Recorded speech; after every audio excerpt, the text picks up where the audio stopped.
예. 영상 잘 보고 오셨나요? 영상 선택이라고 하는 가치에 대해서 좀 얘기해 주고 있습니다. 도덕이라고 하는 것이 갖고 있는 가장 핵심적인 키워드 중 하나가 선택의 기준점이 된다는 점이 중요한 부분인데요. 그러면 그렇게 선택을 하게 되는 데 있어서는 어떤 핵심적인 어떤 기준점이 있어야 될 거예요. 그러면 그 기준이 뭐냐라는 겁니다. 그 기준은 어디에 있을까요? 사람들 안에 있을까요? 사람들 밖에 있을까요?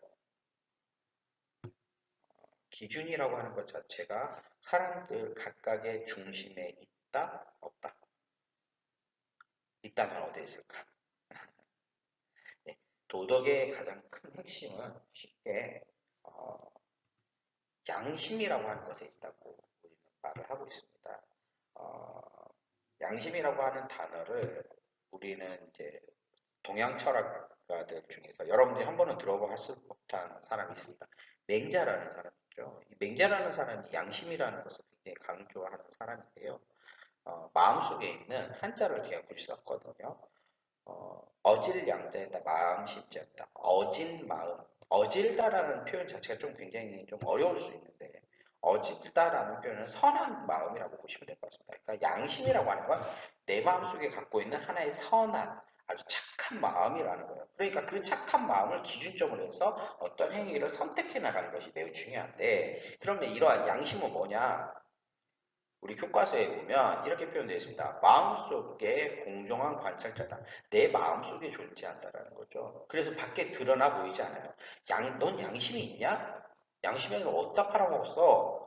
이렇게 표현 많이 하잖아요.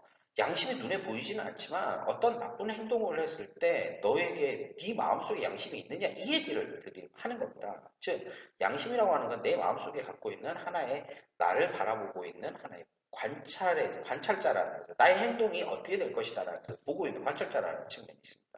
뿐만 아니라 어떤 행위를 했을 때 내 마음속에서 이 행위에 대해서 어떻게 해야 될까를 고민하고 그 안에서 속으로 마음속에서 싸우는 거죠. 그때 내 마음속에 담겨져 있는 목소리라고 우리가 좀 이해하면 좋을 것 같습니다.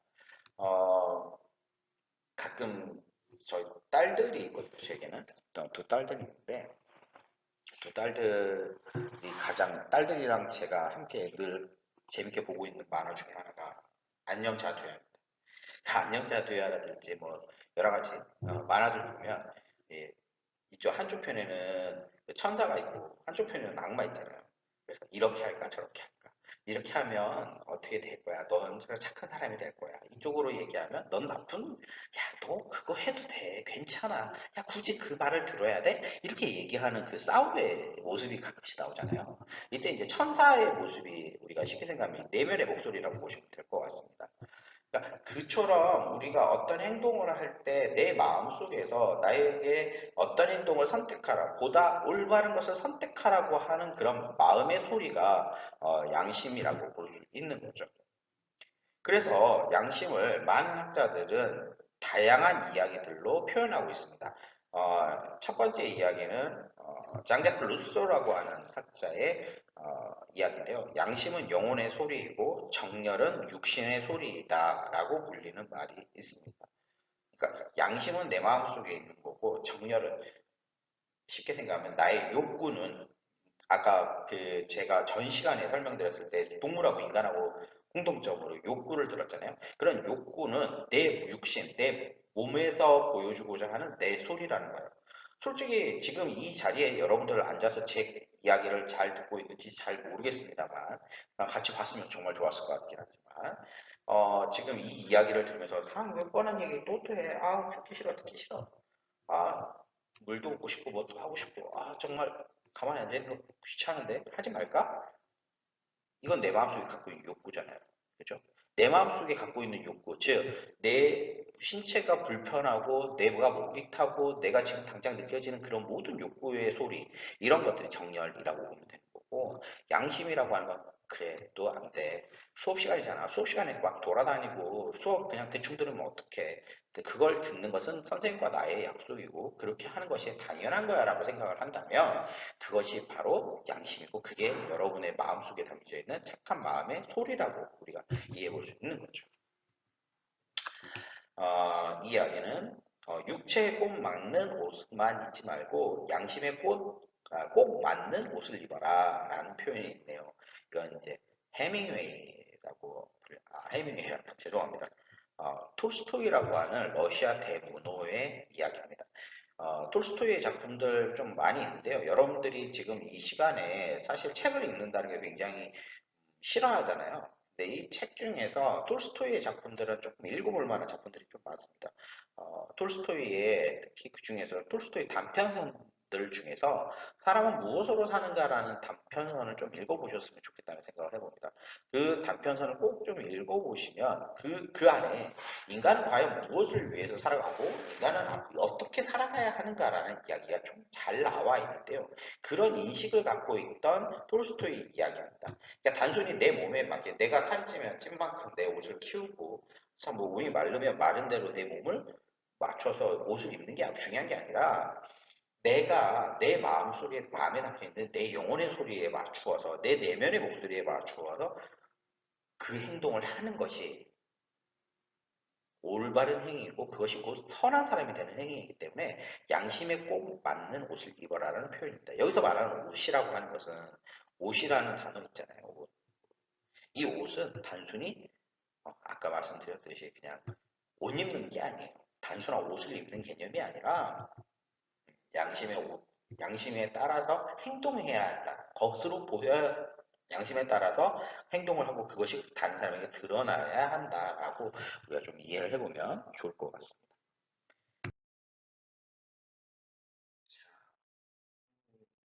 양심이라고 하는 것에 따라서 우리가 행동을 해야 된다라고 제가 또 너무나도 당연한 듯이 또 이야기를 했네요. 우리의 고민점은 그겁니다, 사실은. 따지고 보면. 도덕이 왜 필요할까요? 도덕 왜 필요할까요? 딱 말할 수 있나요? 도덕적으로 안 살면 안 되나요? 주변에 도덕적으로 안 사는 사람들 너무 많잖아요. 근데 도덕이 꼭 필요할까? 정말? 왜 필요할까요?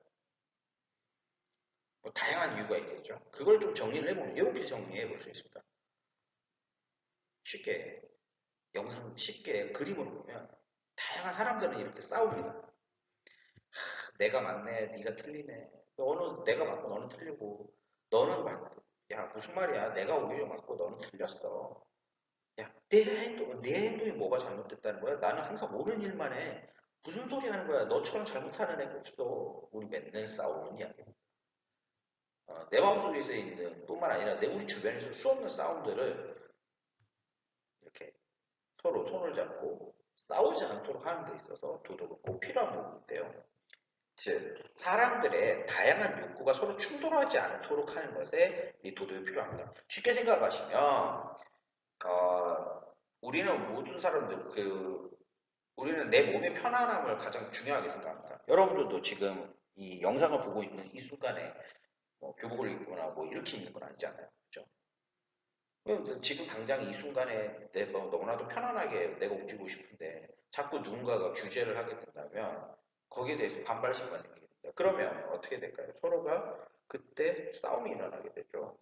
근데 그 싸움에 있어서 서로 충돌하지 않도록 하는 게 매우 중요한데 만약 충돌하게 되면 거기서 큰 싸움이 발생할 수도 있고 그로 인해서 전쟁이 일어나기도 합니다. 그러니까 도덕이라고 하는 가치가 아무것도 아닌 것 같지만 이 어떤 생각을 갖고 어떤 가치관을 갖고 있느냐에 따라서 사람들은 끊임없이 부딪히고 싸우게 되는 것이 현실이거든요. 어, 그렇게 싸우지 않고 살아가다 보면 사람들은 서로 좋은 사회 속에서 살아가게 되죠. 서로가 서로에게 배려하고 서로가 서로에게 존중해주고 그 사람과의 관계 맺음 속에서 어떤 약속에 대한 어떤 성실함을 얻게 된다면 성실하게 이행한다면 과연 사람들이 싸울 이유가 뭐가 있겠습니까? 그러면 사람들은 더 이상 고민하지 않아도 될 일이 더 많아지는 거죠. 그래서 도덕이 필요한 거예요. 너무 뻔한 얘기 하나요? 사실 진짜 이 이야기를 그냥 이렇게만 설명드리면 좀 아쉬운 부분이 있습니다. 우리가 이제 일상적인 사회 이야기를 좀 생각해 볼 필요는 있어요. 일상적으로 우리가 이제 도덕이라고 하는 것 자체에 대해서 단순히 왜 필요하냐를 많이 이야기하는데, 어, 딱 이거예요, 진짜. 서로 욕구가 충돌하지 않도록 하는 것. 그게 도덕입니다. 서로 싸우지 않도록 서로 간에 잘 조율할 수 있도록 하는 것이 도덕이고, 그 도덕을 바탕으로 해서 사회는 보다 발전해 나갈 수 있다고 하는 거죠. 이 도덕성 지수가 굉장히, 그래서 이제 도덕을 가장 잘 지키는 나라가 어떤 나라냐라고 하는 거, 도덕이라고 하는 것은 어떤 나라나 다 똑같이 있잖아요. 그래서 이 도덕이라고 하는 것이 과연 어떤 역할을 하느냐에 맞춰서 사람들이 한번 검사를 해본 적이 있습니다. 통계를 한번 내본 적이 있는데요. 그러니까 도덕을 가장 잘 지키는 나라와 도덕을 못 지키는 나라, 이 차이, 이것들을 각각을 이제 분사를 해본 거예요. 도덕을 잘 지키는 나라들의 특징, 나라들과 도덕을 잘 지키지 않는 개인의 양심을 보다는 어떤 이익이 중심인 나라, 이 두 나라들의 그 경제적 차이가 어느 정도냐? 굉장히 높아요. 그러니까 거의 1.8배 정도 높다고 합니다. 그러니까 도덕성 지수가 높은 나라는 잘 무너지지 않아요. 근데 반대로 도덕성 지수가 낮은 나라일수록 국가는 발전도 어렵고 굉장히 어려운 상황에 빠지기도 쉽다고 합니다.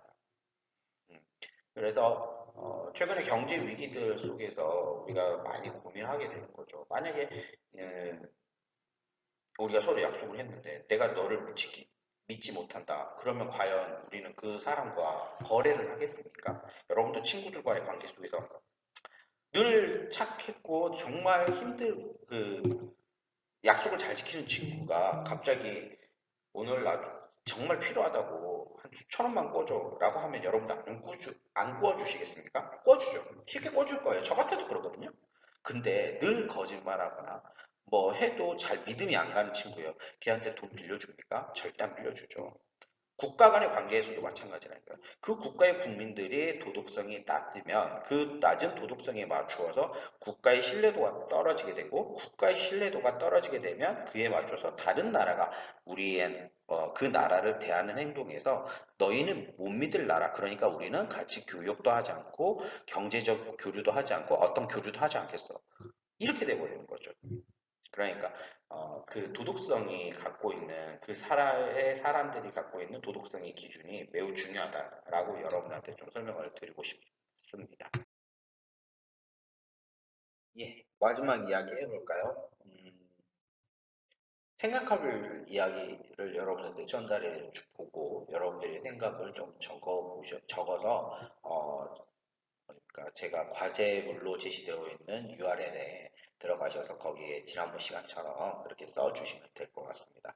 싱가포르 볼 이야기입니다. 거짓말을 하지 말라라는 이야기가 있다고 아까부터 계속 말씀드렸습니다. 근데 왜 거짓말을 하면 안 될까요? 거짓말 왜 하면 안 돼요? 왜 안 될까요?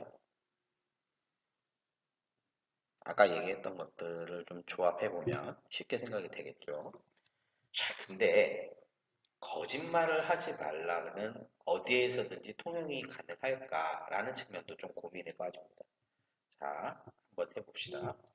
만약에 어떤 사람이 죽음의 공포를 느껴서 숨겨달라고 해줬습니다. 그래서 숨겨줬어요. 근데 또 다른 어떤 사람이 내게 와서 그 숨겨준 사람이 어딨냐고 물어본다면 여러분들은 어떤 선택을 하시겠습니까? 자, 쉽게 생각합시다. 전쟁 중이에요. 대한민국 국민이고, 우리는 대한민국 국민인데, 조선 사람인데, 우리가 일제시대 때, 만약에 일제시대라고 생각을 합시다.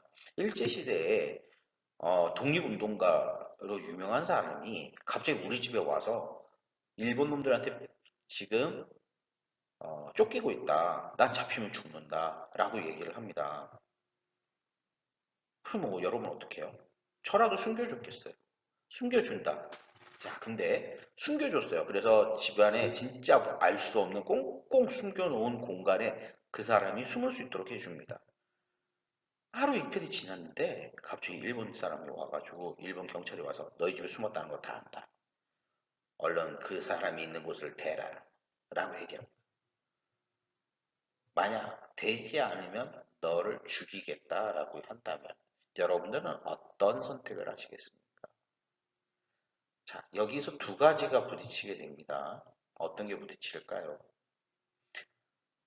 죽음의 공포를 느껴서 공포를 느껴서 찾아온 사람을 숨겨주면서 그 사람을 숨겨준 건 당신 절대로 그 사람이 어디에 있는지 말해주지 않겠다라고 하는 약속을 한 거거든요. 약속을 한 행위예요. 그죠? 제가 무슨 일이 있더라도 당신을 꼭 숨겨줄게요 라고 하는 약속입니다. 근데 반대로 어떤 사람이 와서 그 말했던 일본 사람이 일본 경찰이 와서 날 죽이겠다 뿐만 아니라 너 그렇게 말 안 하면 넌 나쁜 사람이야. 너 아니 말을 반드시 해라 라고 얘기합니다.